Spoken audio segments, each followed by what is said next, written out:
Hey there, thanks for watching. This is going to be our newest video here on Made in the Midwest, formerly Too Many Hobbies. Video will be coming out about why the name change on that, but let's jump right into this. We're going to do a quick walk around. You can see some of the damage on this, what you might be expecting. So, as you can see here, a lot of T111 siding needing replaced. Shingles weren't horrible, but they didn't really match the aesthetics of what I'm wanting. The trim around that. The siding, the cedar trim on the siding there wasn't too bad. A lot of the damage just around the bottom. A couple pieces of the T111 will be needing replaced. These edges here on this corner where this bump out is, those were not weathering very well at all. The bottoms of these doors, there's going to be an edge piece there on the door where getting hit with a lawnmower deck more than likely. You can see the damage from the inside. Inside's not bad. Floor's in good shape. Trusses, all that kind of stuff is all good. And then we're going to do a couple things on the inside just to increase not only storage, but then also just the structure of this. The way that these 2x are run, not really solid. It's lasted a long time, but we're going to beef that up while we're in here. So stick around, see what we get into.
Work it up just as quick as these ones coming out.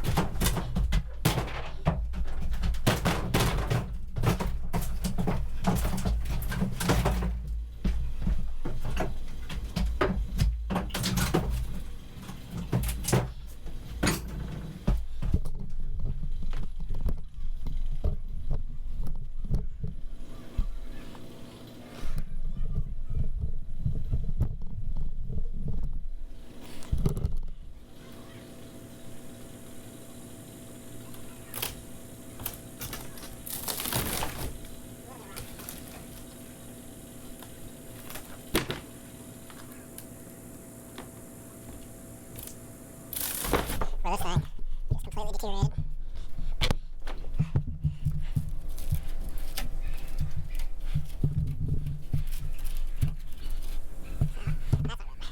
We'll take this out, replace that stud, and then like I said, we're going to add those 2x3s in there, give that some rigidity. And we'll do that while this is all open.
So we got all the siding moved off this side. Next thing we're going to do is attach these 2x3s to give this wall some rigidity.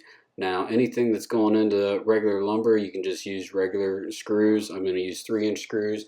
And then anything that's going into the bottom board here that's treated, those need to be specialty screws like deck screws. So we got a new panel up here. Before we get into that, we're going to talk a little bit about hammers. We have a framing hammer, has a waffle on it. A lot of them have a magnet right here to start a nail. The claw on this is a lot less angled compared to a finish hammer. No waffle, angled, less weight. This is going to be more for your beginning stages of your construction. This is going to be all of your finish work. So we don't want to take a framing hammer and hit on our nice finish on that, because it's going to tear it up with that waffle. This flat edge is going to do a lot less damage if we were to miss or something, so that's what we're going to use. Nail sizes are going to be a lot different as well. These are the nails that we're going to be using to put this stuff in. This is just a box nail. It's a hot dip galvanized, so it's not going to rust. And then this is a framing nail. This is 3 1/8 inch long, 12D. And that's what we're going to use when we're framing stuff. There's the magnet to start that. I don't really use that feature, but some people might.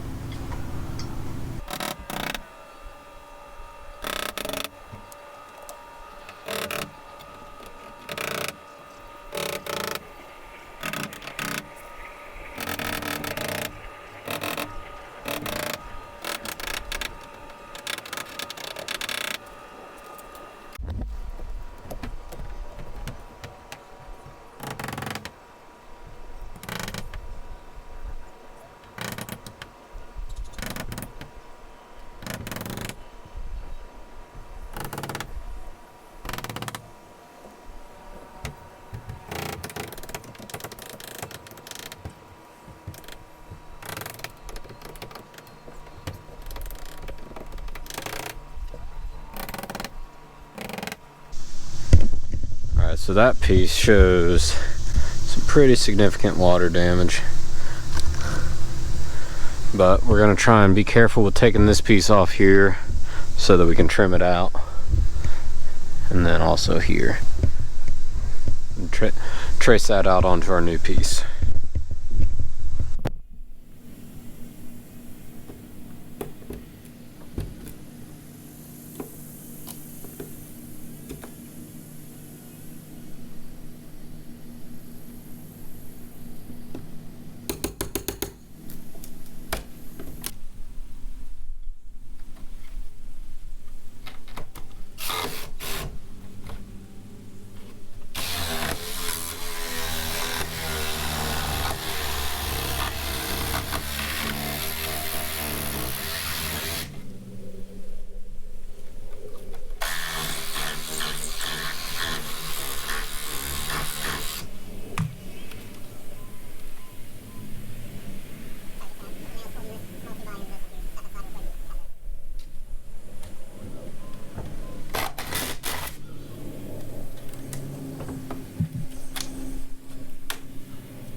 Alright, so we're going to be using these 3-inch, and these are exterior grade screws. And I'm going to talk real quick about these bit holders. So this is a standard one that most people have. It's magnetic, and these bits come out real easy. And I don't know how many bits I've lost where this stays in the screw and then drops off either on a ladder or over another surface like water or something, and I lose the bit. Where this one here, which I believe is made by DeWalt, there's a couple different places that make them, it's magnetic, but then it also has a lock back here. So this one's not coming out. Pull the release and then it comes out. These bits all have little indents on them to where it'll lock in on it, and I think that they're worth the extra 50 cents or whatever they are. So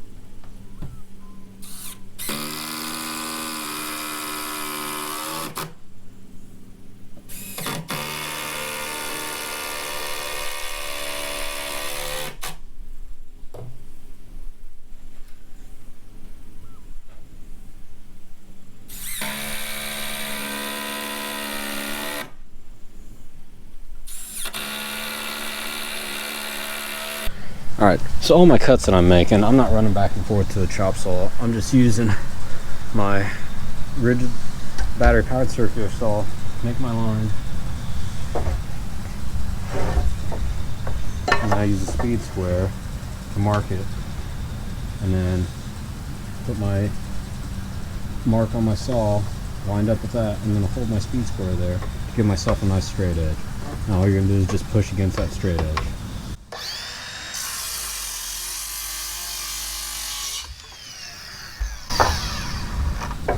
And that's pretty good. Probably not perfect if you're going to be doing precision work and stuff, but we're just framing this out, so it doesn't have to be great. And then the other thing is make sure that you're using a larger battery on any of this stuff that you're doing, because the small 1.5 amp hour batteries is not going to be able to power that saw, and you're not going to have a very good cut, especially on dimensional lumber. Maybe on plywood or something like that it'd do okay, but you might as well just get you a couple big batteries to have for that.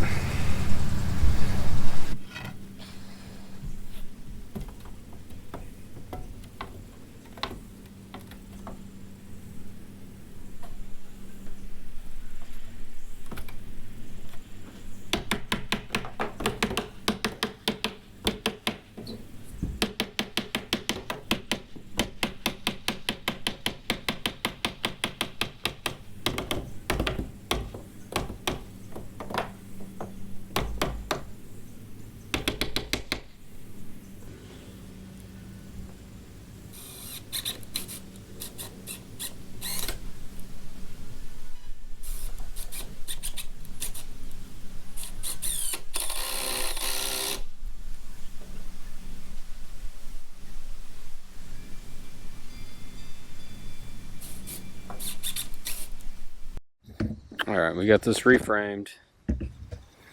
And then this flashing nailed back down. So now we'll use our piece that we took off to retrace this piece up here. This down here we'll have to redo because that piece broke off. Alright, so our piece that broke off does not have this angle right here. So to find that, we're going to come out here to this edge, and then we're going to use this to tell us what that angle is. And it might not be perfect, but we're going to run a bead of caulk all up and down that anyway. So we'll set this camera down, get that, and then we can trace that angle out on our new piece.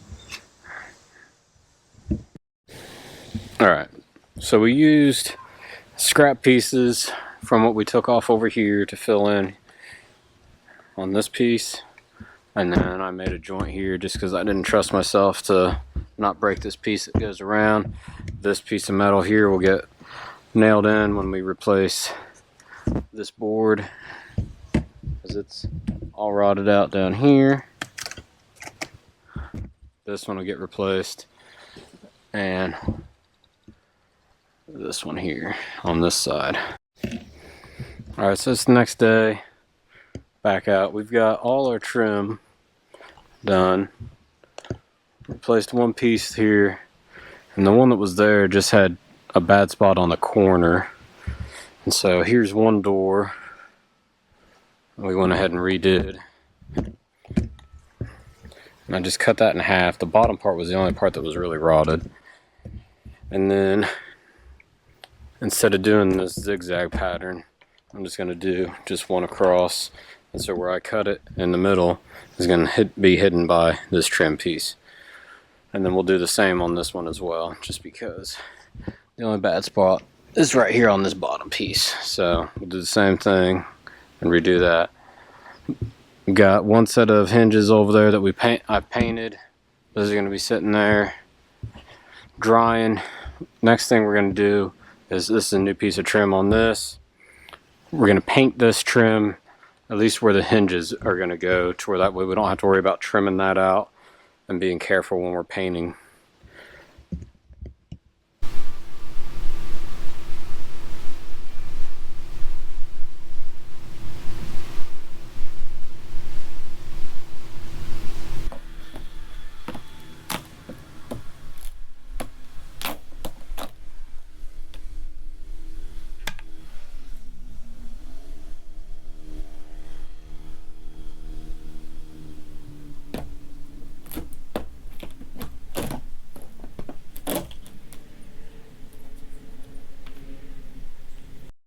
Alright, here's that other door. There's rot in the bottom, and then there's some rot in the middle as well. So we went ahead, we're just going to cut out a whole new piece, the smart siding, and I got trim pieces already starting to get cut out here. So we'll do a whole new door. We use the framing that was on the back and then added to it, just like we did on this other door here. They had just 3 pieces. We're going to add a piece in the middle like that, and then one on the other side as well. And then to limit the number of nails, we're going to go ahead and screw it from the back side in. We'll nail a couple pieces in just to hold it in place from the top, and then we'll flip it over and then just use regular wood screws from the inside. Alright, we got our new door built here. This is everything that you could see is all new material except for stuff on the back. Stuff on the back is going to be reused from the other door, and then 2 new boards as well. So we're going to go ahead and get ready to mount these. I painted the old hinges that were on there. Again, you could buy new if you wanted to. They're about $10 a piece, so you'd have $60 in hinges there.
Alright, so we got this side done with our hinges.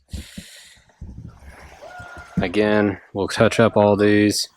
These ones here are the old ones. These are 3 inchers that are going to go into a stud here and then into that stud that goes across. And we had one trouble spot there from where the old hinges were, and this board here, we redid that. I wanted it more in the center. So it's just a shed, you won't be able to see it. Also put wood filler in this spot here where we had joined 2 pieces. And I need to do the same right here.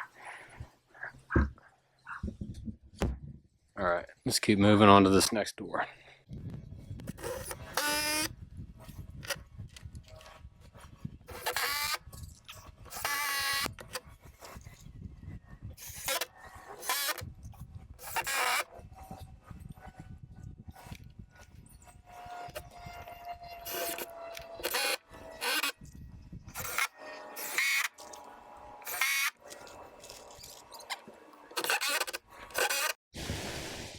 Here's final fit. Did a little bit of sanding. We did a touch more up top. Other than that, pretty good. Down in here it wants to stick out about 1/16 of an inch or so, but I haven't checked to see if there's a nail down there.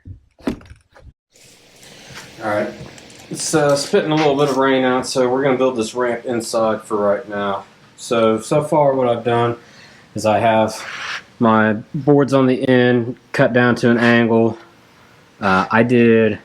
This is 17 degrees off of this, and then the angles down here basically just cut to where they were going to be level with what the ground showed. And then I also did a little bit off the top to where instead of just that board just coming straight down, it comes down and then has a little bit of a drop to where it's an easier transition. So we're going to be making this inside. We got one more board that's going to go in the center here. My opening is 69 inches. And then we're going to be using, these are 2x6s running this way. This is going to be a 2x4 that'll be screwed into the face of the shed. And then we'll just have deck boards running across. We'll also add some dimensional lumber across just to add strength.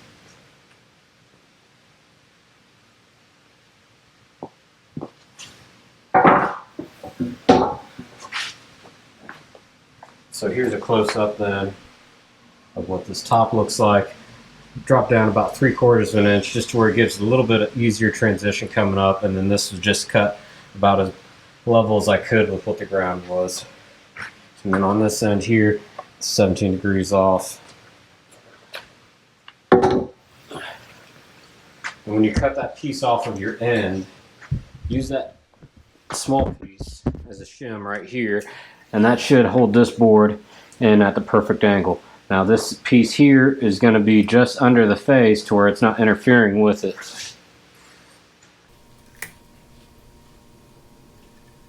Right now I'm just going to be marking out where this board can go in the center.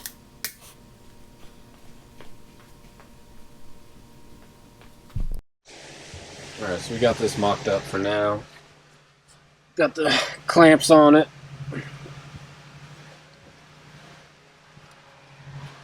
It's all leveled out. You can see right here where this board will go. Gives us just a little bit of clearance underneath there.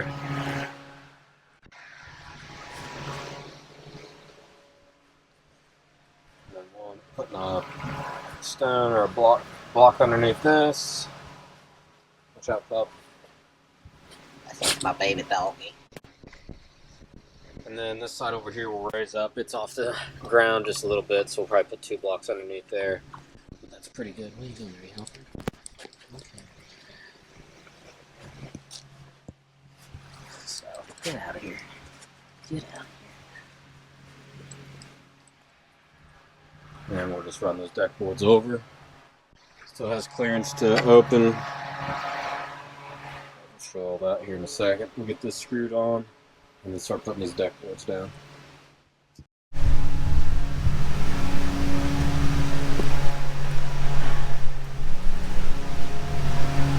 We'll be using 4-inch screws to attach this all the way down through.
Alright, here's where we're at today. The ramp is in. This side over here needs to be dug into the ground, maybe an inch. Other than that, we're good to go. We got a block on this side. I'll be filling that in front with a little bit of topsoil. And then right here you can see that dovetail angle that I'd cut in, and that just helped drop that down a little bit.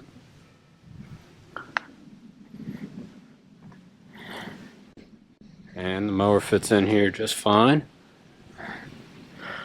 Got those two pieces in the back installed. That's all done. So all the paneling is actually done now. And then we're working on today is we have this rot cut out, and instead of replacing this whole piece, I just cut that off flush there. We'll put in a new piece, and then we'll end up needing to rip this material here. This is the old one that was in there. That does not look like treated lumber to me, which is probably part of the reason that it rotted out, but I also think that this is kind of a poor design here and that water was sitting and collecting, so we're gonna have to make sure that we really get a good bead of caulk in there. What I probably would have preferred to do is just take that out and then just had this stuff come straight down, and if I did that I'd have probably gone with metal, but I didn't know how to cut that little weird angle with the rib metal, so we'll just do the shingles. We've got a couple pieces that are decent that we can at least use to match our angles on everything, but all four corners needed this piece replaced here, and then 3 out of the 4 needed this piece replaced. So tried to just pull this back, kind of minimal damage on the metal. We'll paint that all, it'll be alright, it's just a shed. So, but that's where we're at right now. We're going to walk up to the table saw and start ripping these pieces down.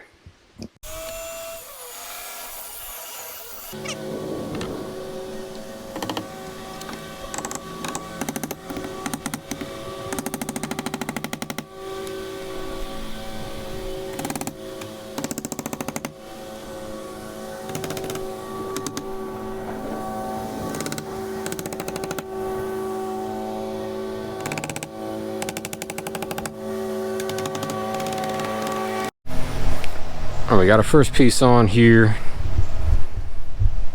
All I did was just clamp a board that covered across the back here, clamp it above and below, 1 screw in the back, and then a couple of deck screws down through this plywood to hold this on. Reason this all rotted out was none of this was treated lumber. This isn't treated, this wasn't, none of this stuff was. This is now treated here, this board's treated. This is the cement trim board stuff there, so we'll paint the inside of that because that's actually OSB on the inside, but that really shouldn't be seeing much moisture there. But that water, anything that would come down would hit into this, and that's what was rotting all this out. So this is now treated, and then we got a little wood filler over that just to clean it up a little bit. Can't get a perfect cut with the circular saw up like that. And then all we did was match the angle of the board that was on there previously. This angle here is going to be different because we've changed this. The previous one was a cut just like this, but then this cut here was parallel to that, so it was 2 matched angles. My saw blade needs to be replaced, so I'm not going to push that anymore. We'll just do this angle here and it'll be fine. So right now we're going to hold a new board up and try and get this angle. Alright, so we got our board up here. We just need to find our angle. Use something like this.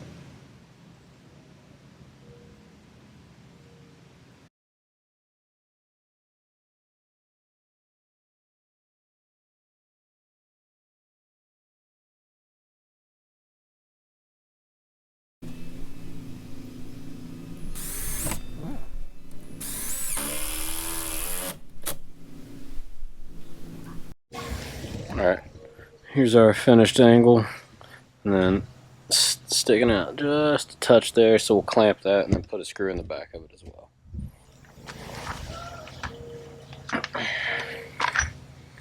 Again, I'm using my Irwin quick grips. I think these are like 400-pound ones. Had these for a couple years and really enjoy them.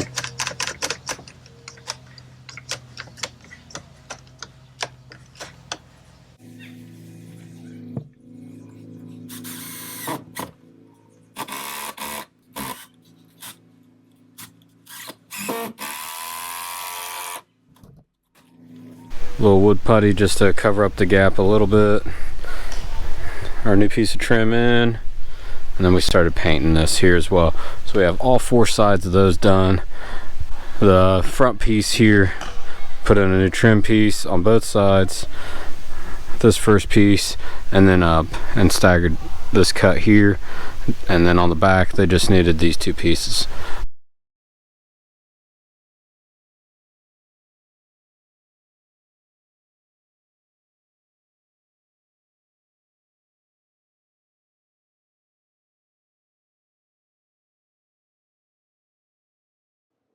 Alright, and so paint is completely done, trim is all done. Put that trim around the bottom, as you can see there.